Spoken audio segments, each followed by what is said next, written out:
نحمده ونصلي على رسوله الكريم أما بعد. وقال الله تعالى: يا أيها الذين آمنوا اتقوا الله وذروا ما بقي من الربا إن كنتم مؤمنين فإن لم تفعلوا فأذنوا بحرب من الله ورسوله. وقال النبي صلى الله عليه وسلم: اجتنبوا الكبائر 7 موبقات. عزیزان گرامی، 7 ہلاک کر دینے والے گناہوں میں سے 5واں گناہ جو ہے بڑا خطرناک، تباہ کر دینے والا، برباد کر دینے والا، جس کو آپ سود کہتے ہیں، یہ کتنا بڑا گناہ ہے اور اللہ تعالیٰ کے نزدیک یہ گناہ کیسا ہے. سنن ابن ماجہ کی روایت ہے، نبی علیہ الصلاۃ والسلام فرماتے ہیں: الربا 70 جزءا. لوگوں، سود ایک ایسا گناہ ہے کہ جس کے 70 اجزاء ہیں. ایسرہما ان ینکح رجل امہ، ان میں سے ان 70 اجزاء میں سے سب سے معمولی وہ ہے جو گناہ کے اعتبار سے ایسا ہے جیسے کوئی شخص اپنی سکی ماں کے ساتھ نکاح کر لے.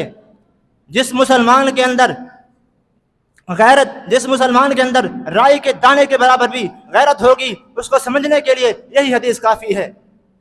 جس میں غیرت کا ضمیر زندہ ہوگا، اس کو سمجھنے کے لیے کہ سود اتنا بڑا گناہ ہے، یہی حدیث کافی ہے.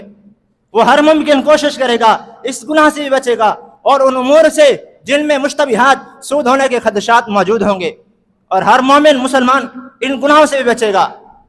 سزا کا اندازہ آپ اس حدیث سے نبی علیہ الصلوۃ والسلام کے خواب سے لگا سکتے ہیں. صحیح بخاری میں امام بخاری رحمۃ اللہ علیہ نے نبی علیہ الصلوۃ والسلام کا خواب پیش کرتے ہیں. نبی علیہ السلام فرماتے ہیں کہ میں خواب میں دیکھتا ہوں میرے ساتھ 2 فرشتے ہیں، ہم تینوں چل رہے ہیں، حتی اتینا علی نہر من دم، یہاں تک کہ ہمارا گزر ایک نہر کے ساتھ ہوا جو بہہ رہی تھی. ہم اس نہر کو دیکھ کر پریشان ہو گئے کیونکہ وہ نہر پانی کی نہیں تھی بلکہ وہ نہر خون کی بہہ رہی تھی.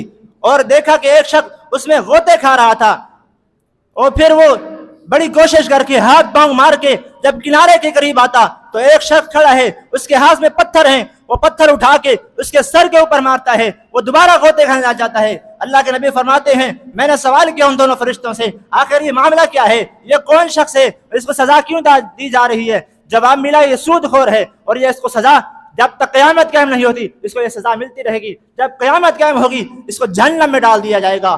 اور مسند حاکم کی روایت ہے، نبی علیہ الصلوۃ والسلام فرماتے ہیں لوگوں، کسی خطے پر یا کسی عام سطح یا کسی ملک میں یا کسی علمی سطح پر جب یہ 2 بیماریاں عام ہو جائیں، آج آپ غور کریں وہ 2 بیماریاں کیا ہیں، ایک زنا ہے اور دوسرا سود ہے. آج آپ غور کریں یہ بیماری کیا علاقی ہے یا ملکی سطح پر ہے یا علمی سطح پر ہے. آج دنیا میں سودی نظام چل رہا ہے اور پوری دنیا میں آج تو سود کو لازمی اور جز قرار دیا گیا ہے. نبی علیہ الصلوۃ والسلام نے فرمایا جب یہ 2 خطرناک بیماریاں عام ہو جائیں تو سمجھو سطح ممالک پر، علمی ممالک پر اللہ تعالیٰ کے عذاب کو دعوت دی جا رہی ہے، اللہ کے عذاب کو للکارا جا رہا ہے، اللہ کے عذاب کو دعوت اور پکارا جا رہا ہے. اللہ تعالیٰ کسی قوم کو ایسے نیست نابود تباہ و برباد نہیں کرتا جب تک وہ قوم اللہ کی باغی اور سرکش نہ ہو جائے. جب اللہ کے باغی اور سرکش ہوتی ہے پھر اللہ کے عذاب آتے ہیں.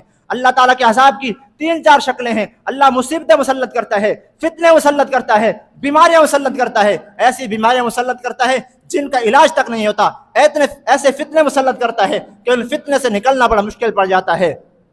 عزیزان گرامی، نبی علیہ الصلوۃ والسلام کی ایک حدیث ہے، آپ نے لعنتی قرار دیا ہے، لعنت بھیجی ہے ان شخصوں پر جو سود کھاتے ہیں، سود کھلاتے ہیں، سود لکھتے ہیں. اور ایک اور روایت میں فرمایا کہ جو شخص جان بوجھ کر سود ایک درہم کھاتا ہے گویا کہ اس نے 36 مرتبہ زنا جیسے کا ارتکاب کیا ہے. اور جتنا گناہ اس بدبخت کو ملے گا جو زنا کرتا ہے، اتنا ہی گناہ اس بدبخت کو ملے گا جو سود کھاتا ہے. اللہ تعالیٰ نے اپنے قرآن مقدس میں ارشاد فرمایا اے میرے پیغمبر آپ ان کو کہہ دیجئے اگر یہ سود سے باز نہیں آتے تو یہ اللہ اور اس کے رسول کے لیے جنگ کے لیے تیار ہو جائیں. اللہ کے ساتھ کون بندہ طاقت رکھتا ہے کہ جنگ کرے اللہ اور اس کے رسول کے ساتھ؟